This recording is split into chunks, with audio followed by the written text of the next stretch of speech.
ಪ್ರೀತಿಯ ವೀಕ್ಷಕರೇ, ನಿಮ್ಮೆಲ್ಲರಿಗೂ ನಮಸ್ಕಾರ. ನಾನು ಕೆಜೆಹಳ್ಳಿ ಸುರೇಶ್. ಪ್ರೀತಿಯ ಸ್ನೇಹಿತರೆ, ವಿಧಾನ ಪರಿಷತ್ ಚುನಾವಣೆಯಲ್ಲಿ ಡಿಕೆ ರಾಕ್, ಕಮಲ, ಜೆಡಿಎಸ್ ಶೇಕ್ ಒಂದು ದೊಡ್ಡ ಅದ್ವಿತೀಯ ಜಯವನ್ನ ಈಗ ಸದ್ಯದ ಮಟ್ಟಿಗೆ ಕರ್ನಾಟಕದ ರಾಜಕೀಯ ರಣಬೇಟಗಾರ ಆಗಿ ರೂಪುಗೊಂಡಿರುವಂತಹ ಡಿಕೆ ಶಿವಕುಮಾರ್ ವಿಧಾನ ಪರಿಷತ್ತಿನ 7 ಸ್ಥಾನಗಳಿಗೆ ನಡೆದಂತಹ ಚುನಾವಣೆಯಲ್ಲಿ 5 ಸ್ಥಾನಗಳನ್ನು ಗೆದ್ದು ಬೀಗಿದ್ದಾರೆ. ಬರೀ ಗೆಲ್ಲೋದಲ್ಲ, ಮುಂದಿನ 2028ರ ಚುನಾವಣೆ, ಮುಂದಿನ ವಿಧಾನಸಭಾ ಚುನಾವಣೆಗೆ ಈಗಿನಿಂದಲೇ ಪೂರ್ವ ತಯಾರಿಯನ್ನ ಮಾಡಿಕೊಂಡಿದ್ದಾರೆ. ಯಾವ ಮೂಲಕ? ಜೆಡಿಎಸ್ ಮತ್ತು ಬಿಜೆಪಿ ಶಾಸಕರು ಕಾಂಗ್ರೆಸ್ ಪಕ್ಷದ ಅಭ್ಯರ್ಥಿಗಳಿಗೆ ವಿಧಾನ ಪರಿಷತ್ ಚುನಾವಣೆಯಲ್ಲಿ ಅಡ್ಡ ಮತದಾನವನ್ನ ಮಾಡಿಸುವ ಮೂಲಕ ದಳಪತಿಗಳಿಗೆ ಮತ್ತು ಕಮಲದವರಿಗೆ ದೊಡ್ಡ ಆಘಾತವನ್ನ ಕೊಟ್ಟಿದ್ದಾರೆ. ಮುಂದಿನ ವಿಧಾನಸಭಾ ಚುನಾವಣೆಗೆ ಈಗಿನಿಂದಲೇ ಪೀಠಿಕೆ ಹಾಕಿದ್ದಾರೆ ಡಿಕೆ ಶಿವಕುಮಾರ್. ಸ್ನೇಹಿತರೆ, ಬಹುಶಃ ಈ ಒಂದು ಹೊಡೆತಕ್ಕೆ ಈ ದೋಸ್ತಿ ಜೆಡಿಎಸ್ ಮತ್ತು ಬಿಜೆಪಿ ದೋಸ್ತಿ ಮೈತ್ರಿ ತಂಡ ಹೊಡೆದಿದೆ.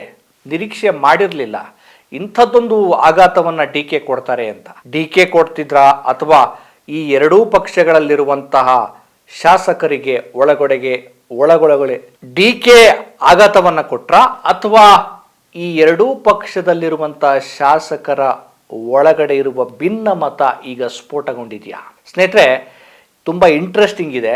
ವಿಧಾನ ಪರಿಷತ್ ಚುನಾವಣೆ 7 ಸ್ಥಾನಗಳಿಗೆ ನಡೆದ ವಿಧಾನ ಪರಿಷತ್ ಚುನಾವಣೆಗೆ ಕಾಂಗ್ರೆಸ್ 5 ಸ್ಥಾನಗಳನ್ನು ಗೆದ್ದಿದೆ, ಬಿಜೆಪಿ 2 ಸ್ಥಾನಗಳನ್ನು ಗೆದ್ದಿದೆ, ಜೆಡಿಎಸ್ ಸಂಪೂರ್ಣವಾಗಿ ಸೋತಿದೆ. ಇದು ಕೇವಲ 7 ಸ್ಥಾನಗಳಿಗೆ ನಡೆದ ಚುನಾವಣೆ ಅಷ್ಟೇ ಅಲ್ಲ, ಹಲವು ಫ್ಯಾಕ್ಟರ್ಗಳಿಗೆ ವಿಧಾನ ಪರಿಷತ್ ಚುನಾವಣೆ ಒಂದು ದೊಡ್ಡ ವೇದಿಕೆಯಾಗಿದೆ, ರಣರಂಗವಾಗಿ ರೂಪುಗೊಂಡಿದೆ. ಹಲವು ಆಯಾಮಗಳಿಗೆ ಮುಖ್ಯ ಭೂಮಿಕೆಯಾಗಿದೆ ವಿಧಾನ ಪರಿಷತ್ ಚುನಾವಣೆ.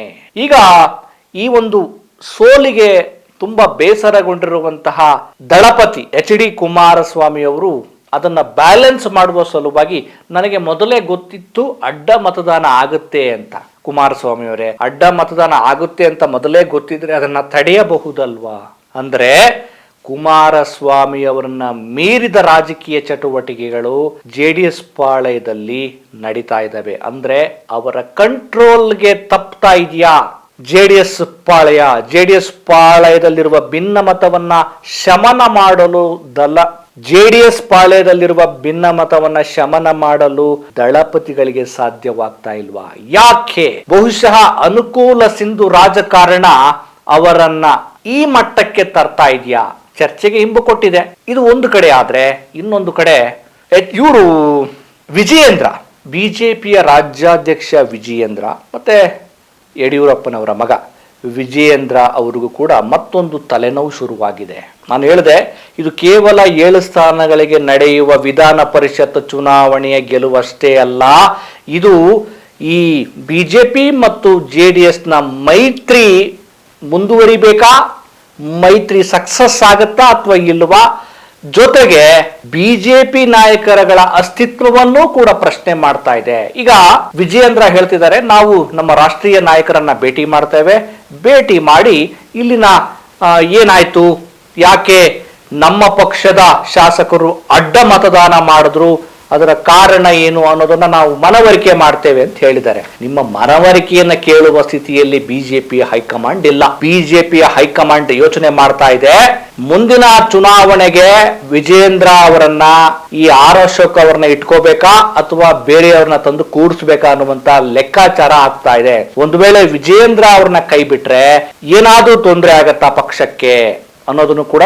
ಚಿಂತನೆ ಮಾಡ್ತಾ ಇದೆ. ಯಾಕೆ ಅಂದ್ರೆ ವಿಧಾನ ಪರಿಷತ್ ಚುನಾವಣೆಯಲ್ಲೂ ಕೂಡ ನಿರೀಕ್ಷಿತ ಒಂದು ಸ್ಥಾನವನ್ನ ಮತ್ತು ನಿರೀಕ್ಷಿತ ಯಶಸ್ಸನ್ನ ಕಾಣೋದಕ್ಕೆ ಸಾಧ್ಯ ಆಗಿಲ್ಲ ಅನ್ನೋದು ಹೈಕಮಾಂಡ್ಗೆ ಗೊತ್ತಾಗಿದೆ.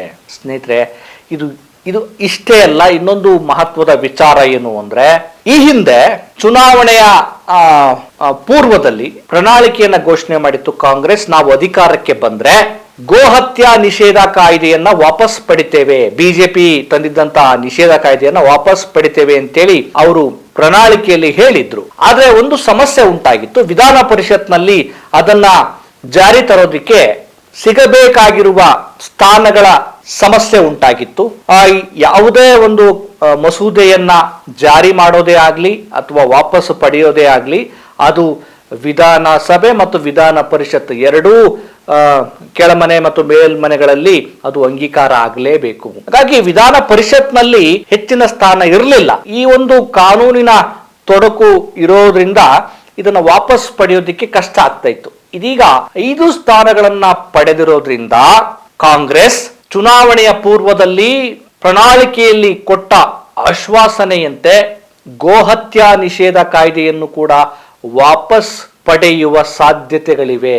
ನಿಮಗೆ ಗೊತ್ತಿರಬಹುದು, ಈ ಗೋಹತ್ಯಾ ನಿಷೇಧ ಕಾಯ್ದೆ ಕರ್ನಾಟಕದಲ್ಲಿ ನಡೀತಿರುವಂತ ಈ ನಕಲಿ ಗೋರಕ್ಷಕರ ಉಪಟಳ, ಈ ಗೋ ಹೆಸರಿನ ರೌಡಿಗಳ ಅಟ್ಟಹಾಸ ಯಾವ ಮಟ್ಟಕ್ಕೆ ತಾರಕಕ್ಕೇರಿದೆ, ರೈತರು ಯಾವ ರೀತಿ ಹಿಂಸೆಗಳನ್ನ ಅನುಭವಿಸ್ತಿದ್ದಾರೆ, ತಮಗೆ ಅಗತ್ಯವಿಲ್ಲದಿರುವಂತ ಜಾನುವಾರುಗಳನ್ನ ಮಾರಾಟ ಮಾಡಲು ಯಾವ ರೀತಿ ತೊಂದರೆಯನ್ನ ಅನುಭವಿಸ್ತಿದ್ದಾರೆ, ಇದನ್ನ ಒಂದ್ ರೀತಿ ರಾಜಕೀಯ ಲಾಭ ಮಾಡಿಕೊಂಡಿರುವಂತ ಗೋ ಗೂಂಡಾಗಳು ಯಾವ ರೀತಿ ಅಕ್ರಮ ಚಟುವಟಿಕೆಗಳನ್ನ ಮತ್ತು ಕಾನೂನನ್ನ ಕೈಗೆ ತೆಗೆದುಕೊಳ್ಳುವ ವಿಚಾರಗಳನ್ನ ಮತ್ತು ರೈತರ ಮೇಲೆ, ಸಾರ್ವಜನಿಕರ ಮೇಲೆ ಯಾವ ರೀತಿಯ ಉಪಟಳ ಮಾಡ್ತಾ ಇದ್ದಾರೆ ಅನ್ನೋದು ನಿಮಗೆಲ್ಲ ಗೊತ್ತಿದೆ. ಅದನ್ನ ಒಂದು ರೀತಿ ದಂಧೆ ಮಾಡ್ಕೊಂಡಿದ್ದಾರೆ. ಫೋನ್ ಪೇ ಮಾಡಿ, ಗೂಗಲ್ ಪೇ ಮಾಡಿ ನಾವು ಗೋ ರಕ್ಷಣೆ ಮಾಡ್ತೀವಿ ಅಂತ ಹೇಳೋದು, ಸಮಾಜದಲ್ಲಿ ಅಶಾಂತಿ ಕ್ರಿಯೇಟ್ ಮಾಡೋದು, ಇದೆಲ್ಲ ನೀವು ನೋಡ್ತಾ ಇದ್ದೀರಿ. ಬಹುಶಃ ಅದನ್ನ ಈ ಗೋಹತ್ಯೆ ನಿಷೇಧ ಕಾಯ್ದೆಯನ್ನು ವಾಪಸ್ಸು ಪಡೆಯುವ ಸಾಧ್ಯತೆಗಳ ಬಗ್ಗೆ ಕಾಂಗ್ರೆಸ್ ಚಿಂತನೆ ಮಾಡುತ್ತೆ. ಈಗ ಆ ತೊಡಕು ನಿವಾರಣೆ ಆಗಿರೋದ್ರಿಂದ 5 ಸ್ಥಾನಗಳಲ್ಲಿ ಪರಿಷತ್ ಗೆದ್ದಿರೋದ್ರಿಂದ ಗೋಹತ್ಯೆ ನಿಷೇಧ ಕಾಯ್ದೆ ಜಾರಿಯಾಗತ್ತೆ. ಇದರಿಂದ ಒಂದಷ್ಟು ರೈತರಿಗೆ ಮತ್ತು ಒಂದಷ್ಟು ಸಮುದಾಯಗಳಿಗೆ ಮತ್ತು ವ್ಯವಸ್ಥೆಗೆ ಸಹಾಯ ಆಗಬಹುದು. ಇನ್ನು ಗೋವಿನ ರಕ್ಷಣೆ ಅನ್ನೋದನ್ನೇ ಒಂದು ದಂಧೆ ಮಾಡ್ಕೊಂಡಂತ ಗೂಂಡಾಗಳು ಏನ್ ಮಾಡ್ತಾರೋ ಗೊತ್ತಿಲ್ಲ. ಕಾನೂನನ್ನ ಪಾಲನೆ ಮಾಡಬೇಕು, ಬಾಲ ಬಿಚ್ಚಿದ್ರೆ ಕಟ್ ಮಾಡ್ತಾರೆ. ಸ್ನೇಹಿತರೆ ನೋಡಿ, ಒಂದು ವಿಧಾನ ಪರಿಷತ್ ಚುನಾವಣೆ ಎಷ್ಟೊಂದು ಆಯಾಮಗಳು. ಅದಕ್ಕೆ ನಾನು ಪ್ರಾರಂಭದಲ್ಲಿ ಹೇಳಿದ್ದು, ಸದ್ಯಕ್ಕೆ ಈಗ ಕರ್ನಾಟಕದ ರಾಜಕೀಯ ಕ್ಷೇತ್ರದ ರಣಬೇಟೆಗಾರ ಆಗಿ DK ಶಿವಕುಮಾರ್ ರೂಪುಗೊಂಡಿರುವುದು ಅಷ್ಟೇ ಅಲ್ಲ, ಮುಂದಿನ ವಿಧಾನಸಭಾ ಚುನಾವಣೆಗೆ, ವಿಧಾನ ಪರಿಷತ್ ಚುನಾವಣೆಯಲ್ಲಿಯೇ ತಮ್ಮ ವಿರೋಧ ಪಕ್ಷಗಳ ಶಾಸಕರ ಮೂಲಕ ಅಡ್ಡ ಮತದಾನ ಮಾಡಿಸಿಕೊಳ್ಳುವ ಮೂಲಕ ತಮ್ಮ ರಾಜಕೀಯ ಎದುರಾಳಿಗಳಿಗೆ ಸರಿಯಾದ ಎದುರೇಟನ್ನ ಕೊಟ್ಟಿದ್ದಾರೆ. ಪರಿಸ್ಥಿತಿ ಈಗಿರುವಾಗ ಬಿಜೆಪಿ ಮತ್ತು JDS ಮುಂದಿನ ಚುನಾವಣೆಯಲ್ಲಿ ಬಹಳ ಕೆಲಸ ಮಾಡಬೇಕು. ಮೈ ಮರೆತು ಕೂತ್ರೆ DK ಈಗಾಗಲೇ ಚಕ್ರವ್ಯೂಹವನ್ನ ತೋಡ್ತಾ ಇದ್ದಾರೆ. ಅವರು ಈಗ ಆಡಳಿತವನ್ನು ನಿರ್ವಹಣೆ ಮಾಡ್ತಿದ್ದಾರೆ ಅಂತ ಹೇಳೋದಕ್ಕಿಂತ ಮುಂದಿನ ಚುನಾವಣೆಗೆ ಬೇಕಾದ ಕಾರ್ಯತಂತ್ರವನ್ನ ಬಹಳ ಬುದ್ಧಿವಂತಿಕೆಯಿಂದ, ತಂತ್ರಗಾರಿಕೆಯಲ್ಲಿ ನಿರತರಾಗಿದ್ದಾರೆ ಅಂತ ಹೇಳಬಹುದು. ಜೊತೆಗೆ ಈ ಗೋಹತ್ಯಾ ನಿಷೇಧ ಕಾಯ್ದೆಯು ಕೂಡ ಜಾರಿಯಾಗಬಹುದು. ಮತ್ತೊಂದು ವಿಚಾರದೊಂದಿಗೆ ನಿಮ್ಮನ್ನ ಭೇಟಿ ಮಾಡ್ತೇನೆ. ನಮಸ್ಕಾರ.